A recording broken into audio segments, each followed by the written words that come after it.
और मैंने डायरेक्ट उसी से संवाद शुरू किया। मैंने कहा, हे आतंकवादी शिरोमणि, आप जगह जगह जाकर के बमबारी करते हो। कभी आप अयोध्या जाते हो, कभी अक्षरधाम जाते हो, कभी मुंबई की चौपाटी पे जाते हो, कभी संसद भवन आते हो। एक बार देवरिया भी आ जाओ यार।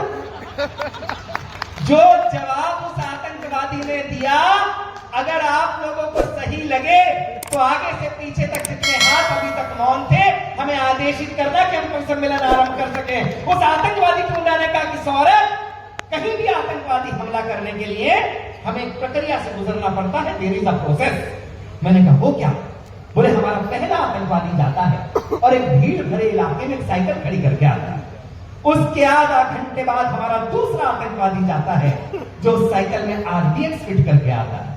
और उसके आधा घंटे बाद हमारा तीसरा आतंकवादी जाता है, जो उसमें ब्लास्ट करके आता है।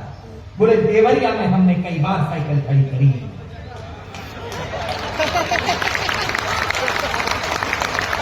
आधा घंटे बाद साइकिल ही नहीं मिली। काम फंस गए। 3 बार तो देखो ऊपर नीचे जाकर निकाल लेके आया है कि आइए, मैं कार्यक्रम शुरू करना चाहता हूँ। परिचय इनका सबका आपको पहुंच चुका है। आज इस समारोह के इस रथ की बागडोर एक ऐसे व्यक्ति के हाथ में देना चाहता हूं जो पूर्णतः दक्षता ऐसी रखता है जैसे कहीं अर्जुन के रथ को सारथी में अपने आप लोगों ने देखा होगा कि जिस दक्षता और निपुणता के साथ उस सारथी ने उस रथ को संभाला था, जिसका नाम श्री कृष्ण होता है। ऐसे ही आज के इस कान्हा को आमंत्रित करना चाहता हूं कि हमारे बीच दमदार बनारसी हैं। दमदार आए और दमदार संचालन के माध्यम से इसकी बागडोर संभाले। तालियों के हस्ताक्षर करना, दोनों हाथ उठाओ और जोरदार ताली से दमदार को आमंत्रित करो। बहुत अच्छा, बहुत अच्छा। और मैं साथ ही में चाहता हूँ कि दमदार बनारसी हमारे बीच में काशी से चल गए महादेव की नगरी में। इसी बीच में आपको ये भी बताना चाहता हूँ कि हमारे अपर जिलाधिकारी श्री गौरव श्रीवास्तव सर, एडीएम सर हमारे बीच में आ चुके हैं। एक बार तालियों से आपका भी स्वागत करें, अभिनंदन करें इस बेहतरीन से आयोजन में। आपका भी बहुत अहम योगदान रहा है सर, आपको बहुत बहुत धन्यवाद। और एक बार फिर से तालियां बजाएं हमारे दमदार बनारसी जी के लिए, दमदार तालियां बजाएं। क्या बात है, ये दमदार तालियां है, फिर रहने दीजिए, ना बजाइए। हाँ, आप लोग ऐसे देख रहे हैं जैसे राम मंदिर प्राण प्रतिष्ठा की न्योता हम ठुकरा दिए थे। हाँ, मैं आप सबको प्रणाम करता हूँ। मुझे बहुत बड़ी जिम्मेदारी दी गई है, तो मैं चाहता हूँ कि पहला काम मैं ये करूँ। ग्राम देवता की पूजा सबसे पहले होती है, ये हमारे यहाँ की परंपरा है। आज क्रम जो भी हो, जैसा भी हो, कार्यक्रम आपका है, महोत्सव आपका है। मैं चाहता हूं कि आपके बीच से मेरी प्यारी बहन बैठी हुई है भावना द्विवेदी, वो मंच पे आके बस स्थान ग्रहण कर ले। एक बार जोरदार तालियां, क्योंकि ये आपके जनपद की शान है। आ जाओ।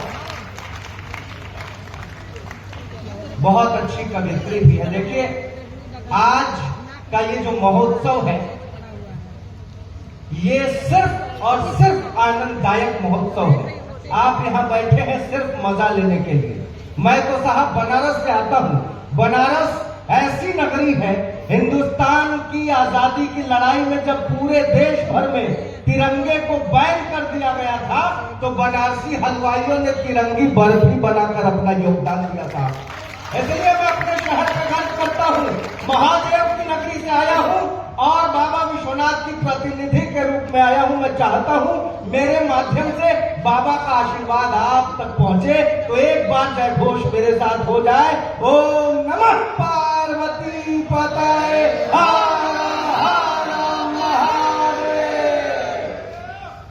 आज मुझे बहुत प्रसन्नता हो रही है। मैं बताऊं कि मैं मजे लेने के मूड में हूँ। आपका भी मूड धीरे धीरे बनाना है। इस कवि सम्मेलन को इतनी ऊंचाई तक पहुंचा देना है जिसके बाद खाई नजर आए। हाँ, और बनारस ऐसी साहब, बनारस के जाम में फर्ज कीजिए आप फंसे हो, आपके आगे कुछ लोग अर्थी लेकर जा रहे हो, गलती से भी आपने अर्थी वालों के पीछे अपना हॉर्न बजाया। अर्थी लिया हुआ आदमी कंधे पे अर्थी लिए लिए पीछे पलट के बोलता है, ऐसे भी पहले जाइबा का। सिर्फ आनंद लेने लेना है और कुछ नहीं करना है। आप कसम खा के बैठिए कि सिर्फ मजा लेना है। मजा किसी के बाप का गुलाम नहीं है, जब चाहेंगे तब आ जाएगा। कभी कभी 2 मिनट में मजा आ जाता है, कभी घंटों लगे रहो।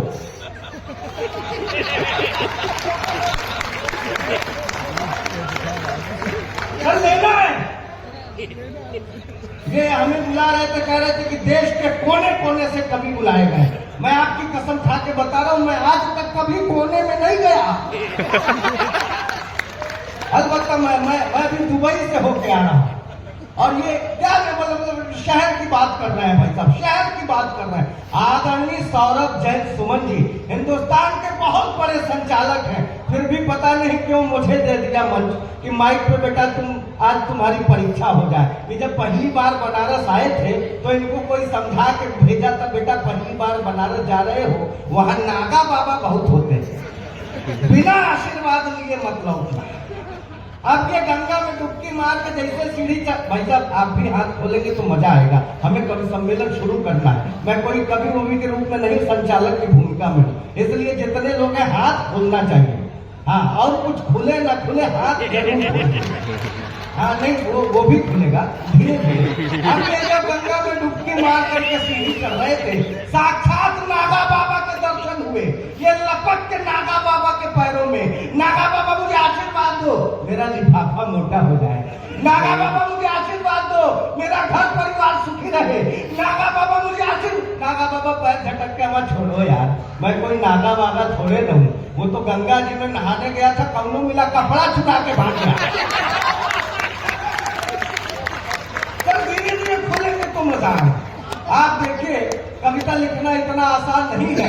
एहसास के शोलों में पहरों कोई जलता है, तब जहन के पर्दे पर एक शेर उभरता है। इतना आसान नहीं सर, कई रातें खराब करनी पड़ती हैं, कई रातें खराब करनी पड़ती हैं, तब जाकर के हम कुछ लिख पाते हैं। ये ऐसे लोग हैं सर, जहां पेड़ पर 4 दाने लगे हैं, हजारों तरफ से निशाने लगे। जहां